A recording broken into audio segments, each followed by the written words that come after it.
Good morning. Isn't it a great day? Paul made the comment this morning that when I came in, he said, "How you doing, brother?" And I said, "Man, I'm doing fantastic. Doing great." And he said, "Wow, that's a little different than you normally answer." He said it was encouraging to him. So I need to work on that so I can be more encouraging to everyone else. This morning, if you looked in the bulletin, you've probably seen the title of the sermon this morning, Bacon or Eggs. Glenn has already said that he's committed to eggs. I told him, boy, I don't know if I would be till I heard the message.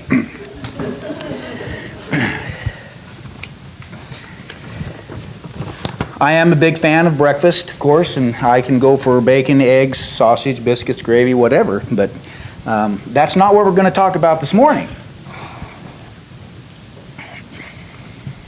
I'm going to tell you a little story. The chicken on the farm invited the pig over for breakfast. Some of you know where I'm going, don't you?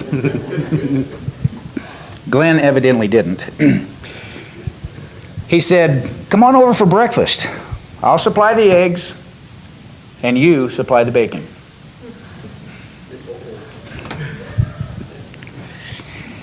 The pig protested and said, "Hey, wait a minute. You want me to make a commitment while you're only making a contribution." Think about that. The chicken's only making a contribution. He's not really giving a whole lot. But the pig is making a commitment. He's giving everything. Now let's put that into perspective with us in the Lord's church. Are we just contributing? Or are we committed? Because if we look in the Bible at the apostles, at the people that followed Jesus, the crowd, we can see both. We can see pigs and we can see chickens. Because when the apostles were called by Jesus and he said, "Follow me," what'd they do? They followed him. How long? Till the end. They were committed to him. The 12. Now there were some that did go by the wayside. But the 12, less one, Judas, they followed him to the end. They were committed. Now the crowds of people that followed, there were some of them that were committed. And then there were others that basically they wanted to just get out of it what they could. They would contribute a little bit, but they weren't going to go all in. What are we like today? In the church here, are we committed or are we just contributing? Because it's easy to attend on Sundays, to give our contribution, to partake of the Lord's Supper, to attend Wednesday night, attend the men's business meetings, to be a partake in the ladies' days and be part of that, to do all of those functions and yet still not be committed. And on the outside, it looks pretty good, doesn't it?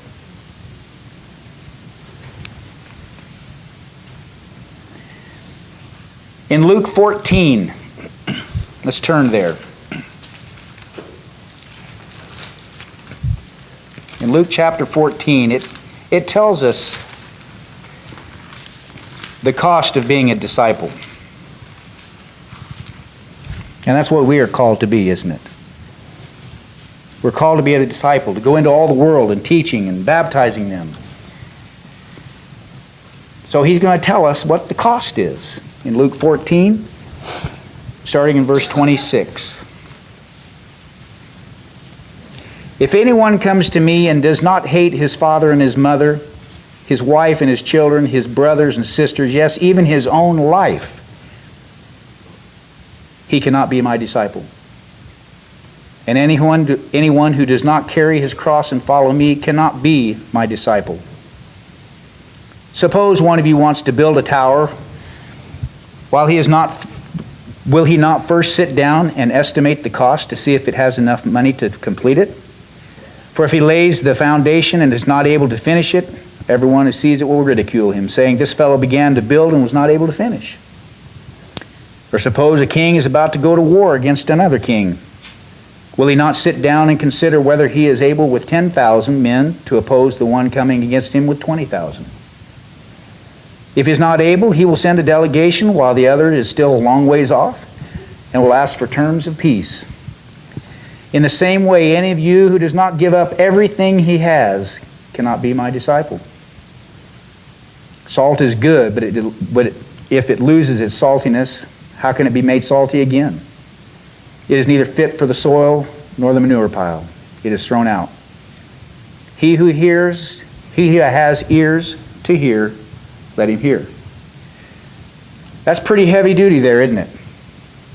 Now when we read that first part, he who hates his father, his mother, his wife, his children, all that, when we hear the word hate, we think of physically hurting them or lashing out against them. What is hate? Hate is loving less. It's loving less. We are to love our father, our mother, our wife, our children less than Christ. Doesn't mean we don't love them. We just love them less than Christ. Christ should be number one. Is he number one? Ask yourself, is he number one? When you became a Christian, when you were baptized into Christ, when you were clothed with him, you were buried with him in baptism and rose again, a new person, was that the greatest day in your life? He was number one then, wasn't he? And then we have to live in this world. And Satan is all around us, bombarding us with all of his wiles and all of his little things that take our mind off, our eyes off of Christ. And then pretty soon we are not quite as committed. It's not quite as exciting. But as Dan led us here in this table today, it was a reminder. How committed are we? Did we just partake because that was the time we partake in sermon, in the worship service? Did we just do it out of habit? Or did we really take it to heart? When the words of that song were read, did we take it to heart what he did for us? He took all of that abuse. He took all of that pain, the mocking, everything. He did that for who? Me, you, everyone in this world. As Dan said in his class this morning, we categorize a lot of people in the world because they're not like us. Christ did it for them too. The ones that we look down on, the ones that we look up to and sometimes despise them for the position they hold. He did it for everyone.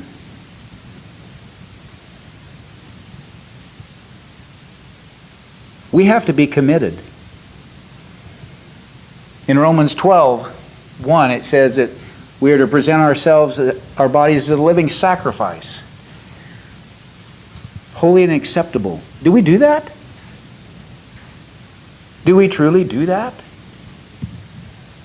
Do we live each day, not Sunday, not Wednesday night, but each day as a disciple of Christ? Saying that, Christ, you said, follow you, and that's what I'm going to do today, on Monday, and on Tuesday, and Wednesday, and every day. I'm going to follow you. Where do you want me to go? Christ led them everywhere. He led them into places they really weren't comfortable. But they followed. He's going to do that with us. How many of us have been in uncomfortable positions? I don't think anybody can say, no, never have. We all have been there. How did we handle them? Did we look to Christ for guidance? Or do we say, I'm just going to turn away. I'm going to ignore that. It'll go away. With time, it'll go away. It won't bother me anymore then. And then we kind of sear our conscience of that. We suppress the Spirit.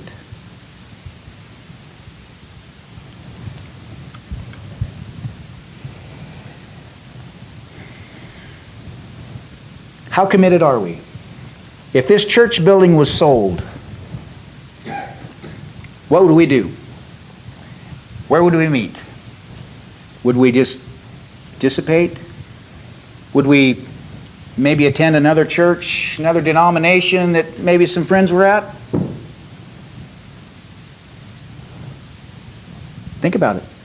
What would you do? If this building wasn't here, would we be committed enough to still gather on the first day of the week? Out in somebody's pasture? Downtown at a building that we could rent or something? Would we be committed enough?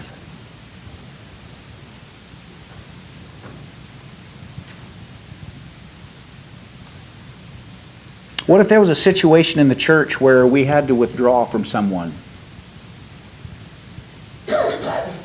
Would we all be united? If there was definitely something going on that wasn't right, and it was agreed upon, would we be united? Or would we say, oh, they're my friend. I don't want to do that. If you're committed to Christ and His Word, we would have to follow that, right? And not our conscience that said, oh, they're our friend, they'll get over it. We're not going to disfellowship them or anything. We're not going to go against them. We have to be committed.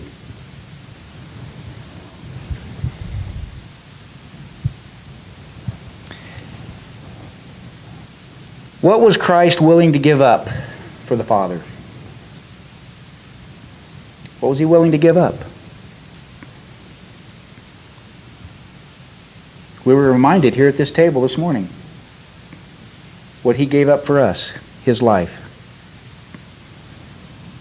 He knew He was going to be tortured and killed by His own people, the Jews. He knew that.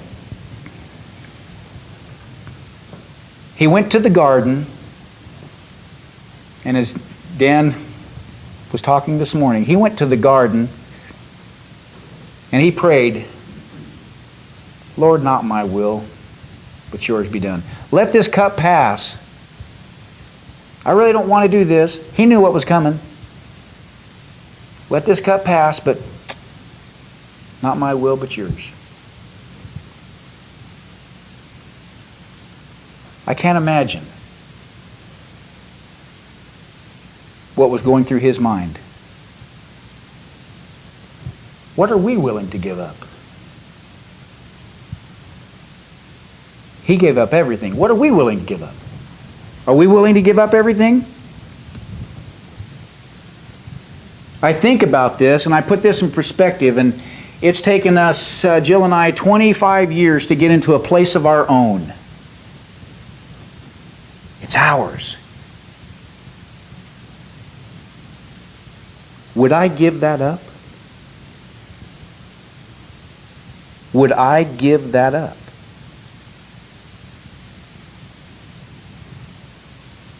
Think about what you have that would be really tough to give up. Would you give it up? Because Christ gave up everything. And He's asking me to do the same thing for Him. We all have a lot of nice things. And it would be hard to give up some of those things, wouldn't it? It's even harder when you might have to give up your children. Maybe they're not doing right. And you got to take a stand. It's tough, isn't it? But are we committed? What do we have to do if we're committed to Christ? We have to love them less and love Christ more. It's a tough thing to do.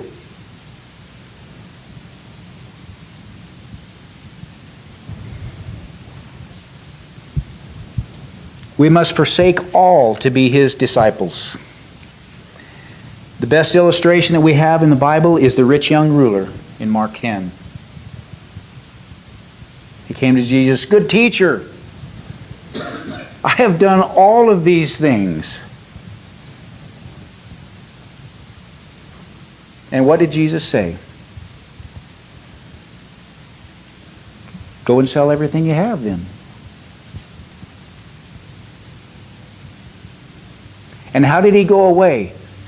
Did he go away rejoicing? That's what I didn't do. I'm going to go do that right now. Is that the way he acted? Not at all. He went away what? Sorrowful. Because why?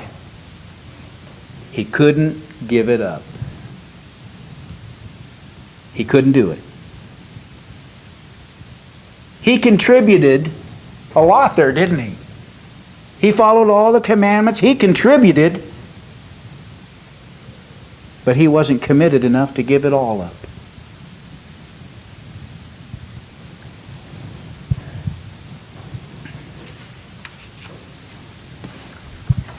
In 2 Corinthians, and I've often read it when I've been on the table to talk about our giving.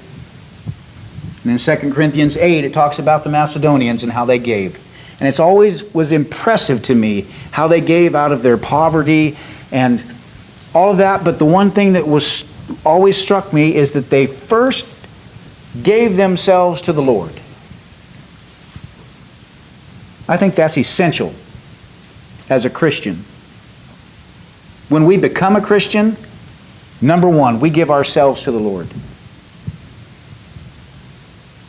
That means turning ourselves over to Him, letting Him run our life.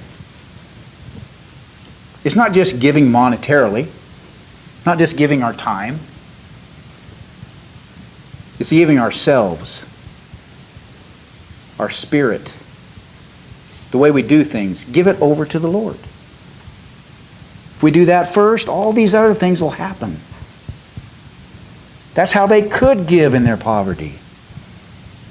That's how they could have somebody else, their needs were more important than their own. That's how you can have that mercy, empathy, compassion, if you give yourself first to the Lord. It's pretty hard to do when it's me, I. Pretty hard to have that.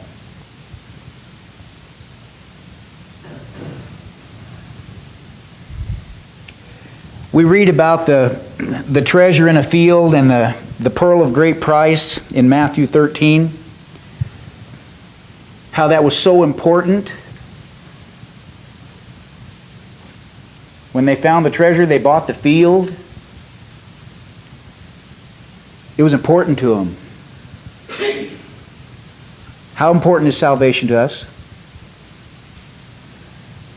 Should be everything to us. It should be everything.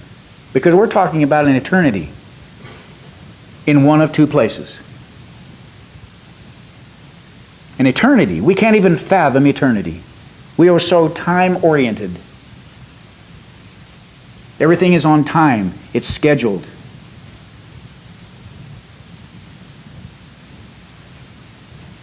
But when we talk about eternity, I don't think we could even fathom that. And yet, We sometimes are so flippant in the way we act as Christians when it comes to salvation. Are we just contributing? Are we truly committed to this? This is something that should change our life and something that will change our life if we let it. I think that's the key. We have to let Christ change our lives. Because if we stand in the way, which we normally do, stand in the way of anything that wants to change us. We don't like change. We like things to go the same. I love it when things go exactly the way I've got it planned. No change, everything's smooth. Boy, when change happens, whew, I do not like it. It's the same thing in our life. When Christ comes into it, He wants to change us. He's willing to do it if we're willing to let Him.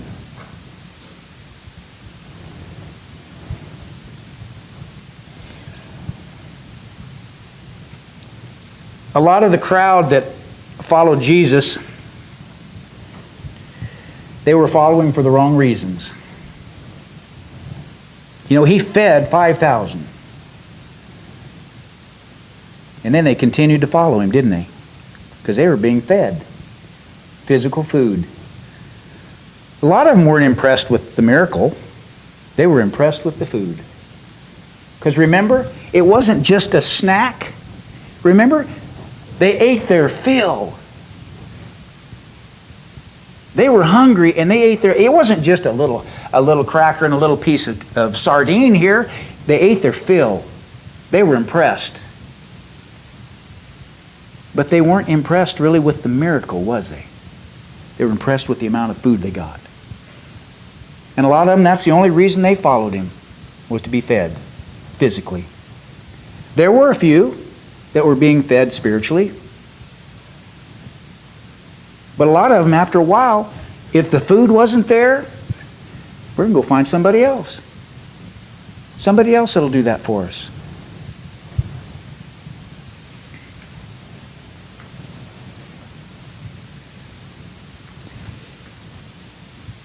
He says, "Come, follow me."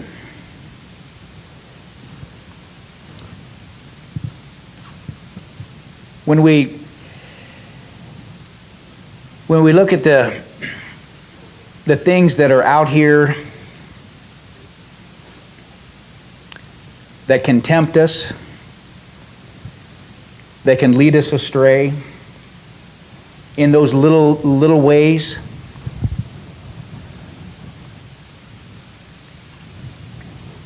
like, what are we getting out of this? There's lots of churches out there that are offering coffee and donuts in the morning. They're offering entertainment. Something that'll make you feel good inside. Uplifting. And people are kind of feeding right into that. Because it makes them feel good.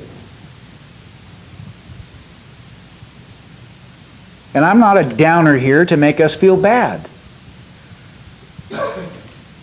I want us to feel good about being committed to Christ. Because we are Christians. And this is the way we should be, is committed to Christ. It's just a reminder that, hey, we got someone on our side that's bigger than anybody in this world. And we just need to be aware that He is here for us. And it's up to us to do our part. Those disciples could have followed for a while, and some of them did for a while, and then when the going got kind of tough, they departed.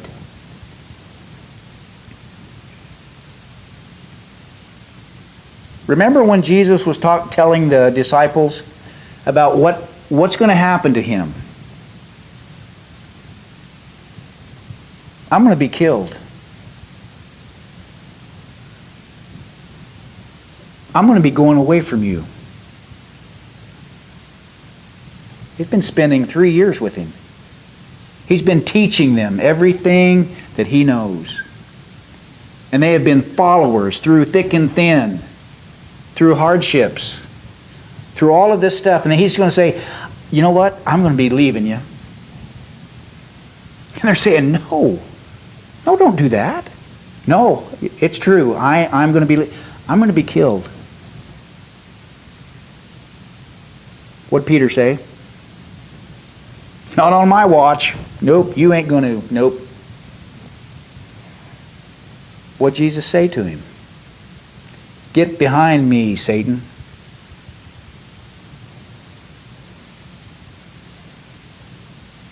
Peter didn't want him to go, did he? He had followed him. He had committed himself to him that whole 3 years. He didn't want him to go.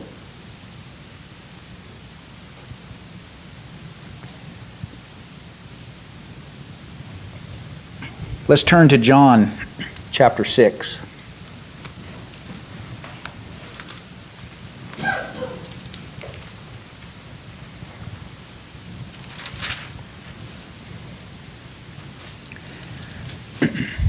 Let's look at verses 68 and 69.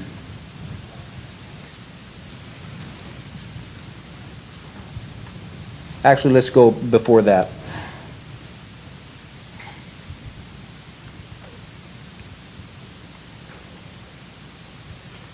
Let's start in verse 66. From this time, many of his disciples turned back and no longer followed him. This was when they basically deserted him. Some of them did. And then Jesus says, do you not want to leave too? Do you? Jesus asked the 12. Simon Peter answered him, Lord, to whom shall we go? You have the words of eternal life. We believe and know that you are the Holy One of God. Where shall we go? Some of their friends departed. It had been easy for them to go, right? Peter could have went with them. And Jesus asked the 12 that remained, you want to go too?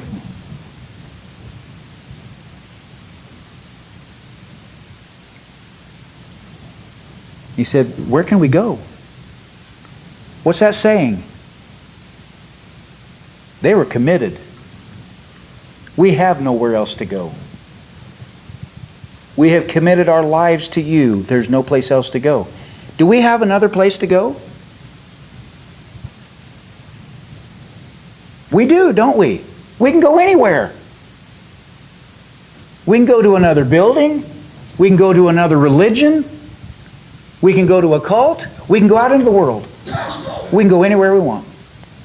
We have free choice. What's our answer? Where can we go? We can't go anywhere else. That should be our answer, shouldn't it? The same as Peter's. I have no place else to go. You are the only way I can go.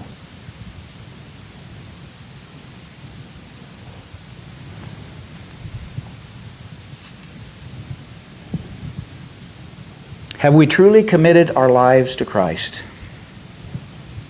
Truly. We have to think about that pretty hard. Because when we look in our everyday lives, it's easy to think, yes, we are, because we're here. We've done all that He has asked us to do here today. We've sang His praises. We've listened to the Word. We've remembered Him. We've given. We've done everything that He's asked, just like the rich man said, I've done everything.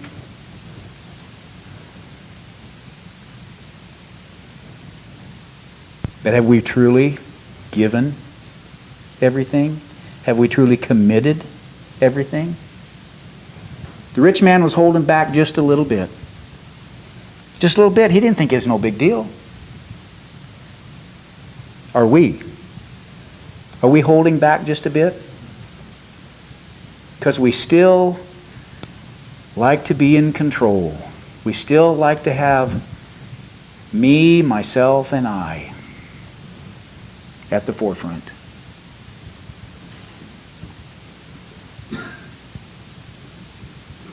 Are we truly committed as the pig was? Are we just contributing eggs?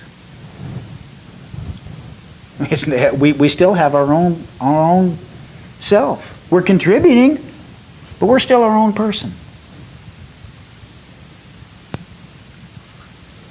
When the pig contributed, he was committed. It was a done deal. So what are we doing with our lives? It's something to ask ourselves individually. We can always look around and look at others and say, oh, they're not fully committed. Look what they're doing on Monday through Friday. Look what they do on Saturday night. They're not committed. They call themselves a Christian. Let's don't look at them. Let's look at ourselves. Each one of us. Are we truly committed? We'll know in our heart if we are. If we are truly giving ourselves over to Christ and following Him. And if we aren't, we need to get it right. We need to get it right. And get it right today. Today is the day of salvation. We can't say, tomorrow, I'll get it tomorrow. My favorite expression to Jill is, I'm trying. I'm trying.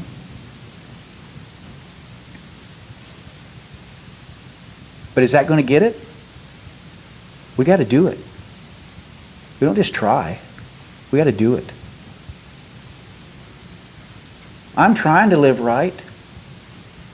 We have to live right. We got to decide to do it. As always, whenever I bring a message, it convicts me. It works on me. Am I truly committed to Christ? I'm going to have to work on that. I am. Because if you really look at your own life, you see where you have been lacking.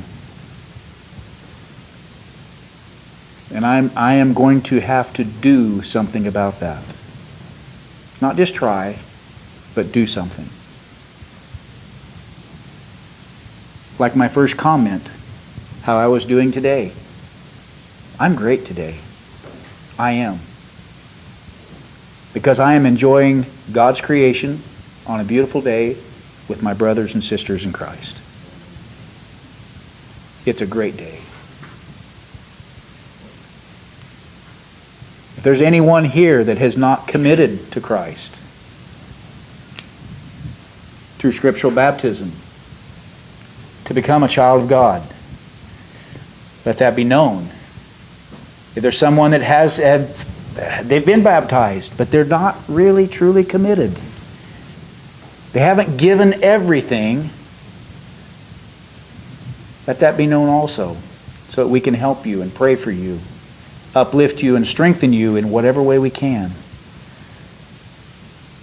Let that be known as we stand and sing our closing song.